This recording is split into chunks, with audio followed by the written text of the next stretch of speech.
je pense qu'il y a un discours des écologistes politiques qui est très critique vis-à-vis de tout ce qui n'est pas agriculture biologique locale et paysanne.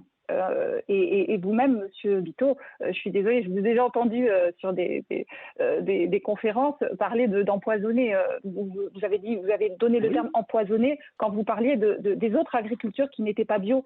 Et alors cette simplification à l'extrême que vous avez dans les milieux écologistes politiques, qui est quand même une tendance, je suis désolée de dire, au-delà de la bio locale, point de salut, c'est vrai que vous ne critiquez pas forcément directement un agriculteur, encore que sur les réseaux sociaux, c'est très violent, mais quand même, il y a une généralisation, il y a le fait de dire, en dehors de la bio, vous êtes des empoisonneurs. Moi, je trouve ça très violent, et il n'y a pas que ça, il y a quand même... Enfin, moi, j'ai voté écolo pendant des années, en croyant tous ces discours, en pensant que la bio, c'était vraiment ce qu'on pouvait faire de mieux pour l'écologie. J'ai d'ailleurs créé une AMAP il y a quelques années, parce que j'étais persuadée que c'était ce que je pouvais faire de mieux dans l'écologie en agriculture. Je suis très fière de l'avoir faite, et cette AMAP fonctionne encore, c'est pas le sujet, mais au-delà de ça, j'ai découvert entre-temps les différentes agricultures, j'ai découvert qu'il y avait plein de façons de faire de l'écologie en agriculture qui sont pas forcément de l'agriculture biologique.